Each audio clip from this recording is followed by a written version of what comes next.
Salut à tous. Vous savez, j'ai un ami qui m'a contacté récemment parce qu'il est asphyxié. Il est asphyxié parce qu'une fois de plus, il a dû envoyer beaucoup d'argent au pays. Et ce monsieur-là, je le connais depuis très longtemps. Et je sais que régulièrement, il envoie des fortes sommes. Des fois, c'est 50-60% de son revenu tous les mois en Afrique.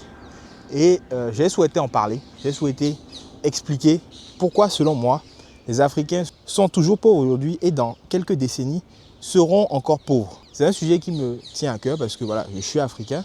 C'est quelque chose qui touche beaucoup d'Africains. Donc je tenais vraiment à donner mon point de vue, ma position sur cette question-là. Vous savez, quand vous êtes un Africain de la diaspora, moi je suis béninois, quand vous commencez à travailler, si vous avez quelques amis qui sont locaux, des Français par exemple, vous allez remarquer que des fois vous avez des choses en commun avec eux, mais vous avez aussi des différences, de vraies différences. Je vais expliquer ce que je veux dire. Vous commencez à travailler, vous avez tous vos salaires. Et donc au début, chacun va essayer de construire sa vie du mieux possible, d'améliorer un peu son quotidien, son confort. C'est un peu ce qu'on essaye tous de faire. Après, il y en a qui vont faire des enfants, donc ils vont commencer à penser aussi à leurs enfants. Donc ils vont penser à leur descendance, à leur progéniture. Certains y pensent même avant d'avoir des enfants. Donc ça, les Africains, les Européens, bon, c'est à peu près kiff-kiff à ce niveau-là. Mais la vraie différence arrive chez les Africains du point de vue des ascendants.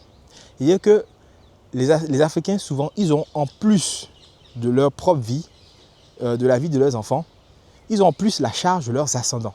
Ça veut dire père, mère, et alors même des fois c'est la famille élargie. Donc ça peut être oncle, tante, cousin, cousine, nièce, neveu, etc. C'est-à-dire, les Africains ont cette charge-là supplémentaire par rapport aux autres. Alors en quoi est-ce que c'est grave, vous me direz? Moi, je n'ai pas de problème avec ça. Je pense que chacun est libre de faire ce qu'il veut. Maintenant, il faut bien comprendre que le problème, c'est que vous allez mettre sur vos enfants, quand vous êtes un parent, et que vous partez du principe que c'est lui qui doit assumer votre retraite, vous mettez sur vos enfants une charge supplémentaire par rapport aux autres. Il faut bien comprendre qu'on ne vit plus dans les époques où chacun vit un peu dans son coin, dans sa communauté. Aujourd'hui, on est dans un monde globalisé. Qu'est-ce que ça veut dire? Ça veut dire que, en fait, vos enfants sont en compétition avec des enfants de partout dans le monde. En France, en Europe, aux États-Unis, en Chine, en Asie. C'est vraiment une compétition globale. Et donc, quand vous avez, vous, vos enfants, qui ont en plus votre charge, en fait, vous êtes en train de mettre des boulets, des poids au pied de vos enfants par rapport aux enfants des autres. Et c'est pour ça que les autres iront toujours beaucoup, beaucoup plus vite. Il y a des choses que les Africains ne comprennent pas. Alors moi, je ne suis pas en train de dire ici qu'il ne faut pas aider ses parents. Le sujet n'est même pas là du tout, il faut le faire. Mais moi, je parle aux gens qui ont mon âge ou qui sont dans des générations, qui sont aujourd'hui jeunes. Je sais pas, entre 25 et je sais pas, 35, 40 ans. Je pense que vous devez préparer votre retraite vous-même. Je pense qu'il ne faut pas vivre votre vie comme ça et attendre que ce soit vos enfants qui préparent votre retraite. Il ne faut pas vivre votre vie. Vous dépensez tout l'argent que vous avez, soit parce que vous-même, vous aimez, vous êtes un bon vivant et vous avez plusieurs enfants, vous dites que vos enfants vont assumer votre retraite, ou soit parce que tout ce que vous gagnez, vous l'envoyez en Afrique. C'est encore même plus grave pour ceux qui sont en France. Pourquoi? Parce qu'en fait, ceux qui sont encore dans les pays un peu libéraux, ceux qui sont en Suisse, ceux qui sont au UK, ceux qui sont au Canada, aux États-Unis, beaucoup sont dans des pays dans lesquels ils ont une retraite par capitalisation. C'est-à-dire que naturellement dans ces pays-là, chacun prend son argent, place sur des produits financiers et récupérera plus ou moins cet argent-là modulo un coefficient en fonction des supports sur lesquels chacun a placé son argent. Mais en France, les gens sont en vrai danger. Les gens ne s'en rendent même pas compte. Il y a beaucoup de gens, beaucoup d'Africains de la diaspora qui comptent sur l'État, sur la Providence. L'État-providence est là pour, ah oui, il y a la retraite en France.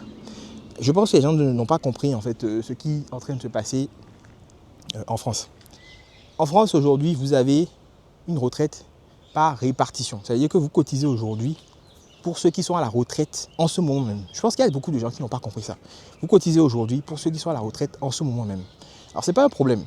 Le problème survient quand il n'y a plus assez de gens pour cotiser pour ceux qui sont à la retraite. C'est un peu comme un Ponzi. Et ça, je pense qu'il y a beaucoup d'Africains qui ne l'ont pas compris. Quand vous êtes en France, la retraite, beaucoup de gens pensent que vous allez aller à la retraite, vous allez travailler ici toute votre vie, après vous allez aller à la retraite et toucher, je ne sais pas, 1500, 2000 euros, 3000 euros. Peut-être qu'il y a des gens qui pensent ça. Mais est-ce que vous avez vu la pyramide démographique des pays européens? En France, les gens ne font plus d'enfants, ils en font très peu. Je crois que le chiffre d'enfants par femme aujourd'hui c'est 1,4 ou 1,3 en France. Et pour qu'une population se renouvelle, elle doit être de 2,1 au moins. Donc les gens ne font plus d'enfants. Qui va cotiser pour vous? Les gens qui n'ont pas compris ça, qui vont marcher, qui sont en train d'aller marcher pour, je sais pas, protester, dire oui, la retraite à je ne sais pas quel âge. Je pense sincèrement que vous allez être déçus. Vous allez finir avec des retraites à 300 ou à 400 euros. Honnêtement, vous avez tout intérêt à préparer votre retraite vous-même. Si vous êtes en France, il y a beaucoup de solutions. Vous pouvez ouvrir un PEA, investir sur des produits financiers, investir en bourse. Vous pouvez acheter de l'immobilier, détenir de l'immobilier, acheter quelques petits appartements. Là, il ne s'agit même pas de devenir riche. Là, il s'agit vraiment de préparer votre retraite et de ne pas compter sur vos enfants. Ne pas vous dire, oh mes enfants, non, non. Préparez votre retraite vous-même. C'est extrêmement important. Vous pouvez ouvrir un PEA, mettre, je ne sais pas, 50, 100 euros, 150, 200 euros par mois de côté ou essayer d'avoir un petit pécule pour faire un apport et aller acheter de l'immobilier. Il n'y a que ça qui va préparer votre retraite plus tard. Si vous vous attendez, vous êtes là, vous pensez que l'État ne fera rien pour vous, surtout en France parce que, comme j'ai expliqué, la pyramide démographique s'est inversée. Les gens ne font plus d'enfants, les gens vieillissent. Et tant que la France est dans un système, un système de retraite par répartition, c'est un système qui mathématiquement ne peut pas tenir. Il faut bien comprendre ces éléments-là. Il y a des gens qui n'ont pas, je pense qu'ils n'ont pas compris ça. Et ils vivent juste leur vie comme ça. Maintenant, revenons sur le sujet du fait qu'on est dans un monde globalisé. Et bon, on est quasiment tous en compétition les uns avec les autres. Je ne sais pas si vous avez remarqué, mais les Asiatiques, si vous prenez par exemple les Chinois, eux, ils n'ont pas le temps.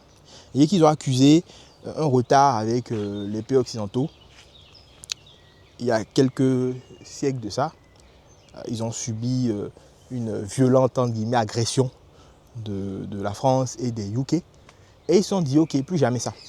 Et depuis ces gars-là, ils n'ont pas le temps. C'est-à-dire qu'ils forment massivement des ingénieurs, ils n'ont pas le temps, ils sont dans une quête de productivité. Ce que les Chinois sont en train de faire depuis, je ne sais pas, une quarantaine, cinquantaine d'années sur la planète, ça n'existe pas, quoi. Ils ont réinventé le mot productivité.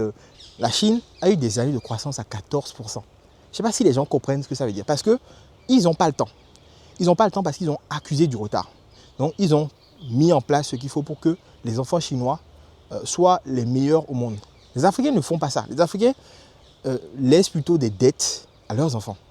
Et qu'est-ce qui se passe? Il faut bien comprendre un peu la logique. Ce que je vais vous dire là, ce sont des choses, d'ailleurs, je pense qu'il y a des gens parmi vous qui connaissent des situations comme ça.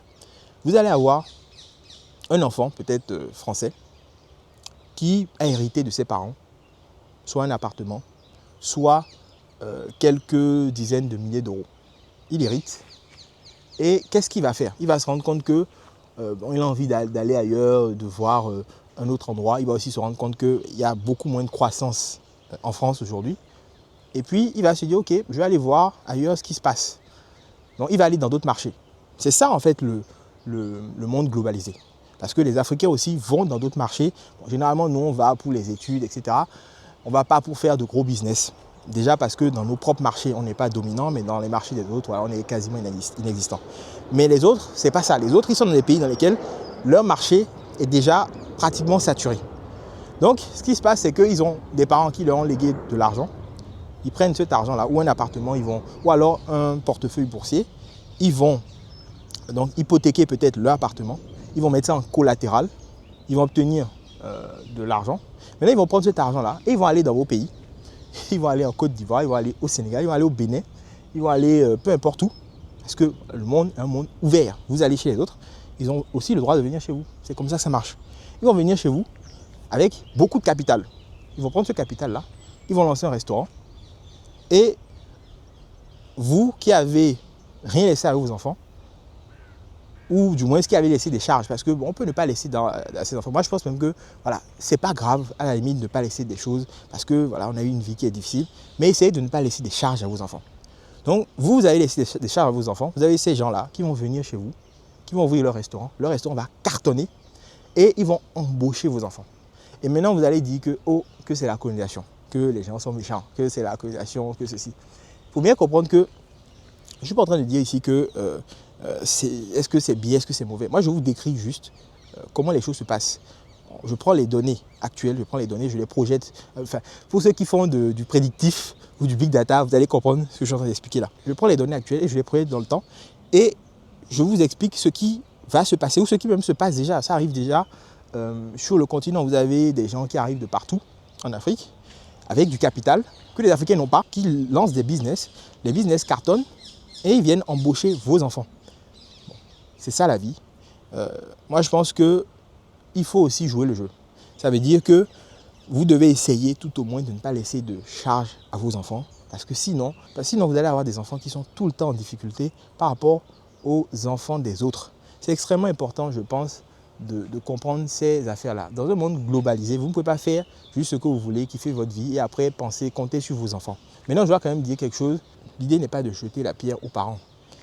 Parce que je pense que voilà, il faut avoir un peu d'empathie et puis chacun joue aussi avec son contexte, avec les armes qu'il dispose à son époque. Peut-être que nous aussi, si on était à la même place que nos parents, on aurait fait aussi les mêmes choix, on aurait peut-être fait des erreurs aussi. Et puis pour finir, on se serait retrouvé à la retraite sans argent. Il y a beaucoup de parents aujourd'hui africains qui sont en grande difficulté. Il n'y a que leurs enfants qui les aident. Et ça, je trouve que c'est vraiment dommage. Mon point n'est pas de jeter la pierre aux parents, de dire vous êtes méchants, non. Pour moi, ce qui est fait. Il faut faire avec. Mais vous, aujourd'hui, à l'ère de l'intelligence artificielle, en 2026, avec tous les moyens dont on dispose aujourd'hui, vous ne pouvez plus faire comme vos parents. Vous devez tout faire absolument pour ne plus être une charge pour vos enfants. Pour moi, ça doit être vraiment quelque chose d'impératif. Vous faites des enfants, vous faites ce qu'il faut pour leur donner les moyens d'avancer, mais de grâce, essayez dans la mesure du possible d'avoir quelques investissements boursiers, immobiliers, qui vont vous permettre à la retraite de ne pas peser sur vos enfants pour qu'ils puissent eux aussi lutter dans le monde avec les mêmes armes que les autres, pour qu'ils puissent déjà dans leur marché africain compétir avec les autres, mais également aller chercher des marchés ailleurs. Il y a des entreprises chinoises aujourd'hui qui prennent des marchés en Europe. Pourquoi les Africains ne seraient pas capables aussi d'aller chercher des marchés, je ne sais pas, en Europe, en Asie? Les Africains en sont capables. Mais pour cela, il faut donner les armes à vos enfants. Je conclurai en disant aussi ceci, parce que c'est très important. J'ai dit qu'il faut placer un peu d'argent en bourse pour préparer sa retraite, faire un peu d'immobilier. Mais il faut bien comprendre que ce n'est pas la bourse qui rend riche. La bourse ne vous rendra pas riche. Il y a beaucoup de gens qui vont vous mentir. La bourse, c'est un outil que les riches utilisent pour battre l'inflation et pour continuer à engranger de l'argent. C'est-à-dire qu'il faut déjà être riche pour que la bourse, si vous voulez vous enrichir, pour que la bourse soit intéressante. Quand vous êtes pauvre, pour s'enrichir, il n'y a pas mieux que l'entrepreneuriat. Soit vous êtes dans des métiers un peu spécifiques, je ne sais pas, un PDG du CAC 40 ou de grosses entreprises, mais vous comprenez que les places sont limitées dans ces métiers-là, ou alors footballeur, ou voilà. Il y a des métiers comme ça où vous pouvez vous enrichir, mais c'est très rare ce type de métier-là. Le vrai levier pour devenir riche, c'est l'entrepreneuriat, c'est lancer un business. La bourse, l'immobilier, on ne devient pas riche avec ça. On devient riche sur le long terme avec la bourse, avec l'immobilier, en plaçant un peu d'argent, effectivement, ou alors on prépare sa retraite. L'immobilier, je le dis souvent sur la chaîne, a au moins l'avantage que vous pouvez dégager des excellentes trésoreries qui ne vont pas vous rendre riche, mais qui peuvent vous permettre de devenir libre financièrement. Ça veut dire que vous allez avoir moins de travail à faire, vous allez peut-être décider d'arrêter votre travail, de travailler moins. C'est ça l'avantage, entre guillemets, de l'immobilier par rapport à la bourse. Mais ne vous trompez pas, n'allez pas placer de l'argent en bourse en disant « je vais devenir riche ». Si vous voulez devenir riche, en réalité, dans un temps très court, quand je dis temps très court, c'est entre 5 ans et 10 ans. Et on ne devient pas riche en 6 mois. Ça n'existe pas. Vous voulez devenir riche dans un temps relativement court, donc entre 5 ans et 10 ans, Il faut entreprendre, les amis. Je vous invite à lire le livre de MJ de Marco, L'autoroute du millionnaire. Il explique très bien dans ce livre-là. On devient riche en entreprenant ou alors dans des métiers bien nichés, bien spécifiques. Pas en faisant de la bourse ou en faisant de l'immobilier. Bref, j'ai fait une petite digression. Le sujet de la vidéo, c'était de ne pas être une charge pour vos enfants. Nos parents ont fait ce qu'ils ont pu. Mais nous, notre responsabilité, c'est de donner les meilleures armes à nos enfants, meilleures études, meilleures écoles possibles. Si possible, leur laisser un héritage financier si possible, héritage culturel, manière de penser le monde, manière de se comporter. Voilà ce qu'on peut léguer à nos enfants. Nos parents ont fait ce qu'ils ont pu. Aujourd'hui, nous devons faire mieux. Je pense que chaque génération a pour aussi rôle, mission de faire un peu mieux que les précédentes.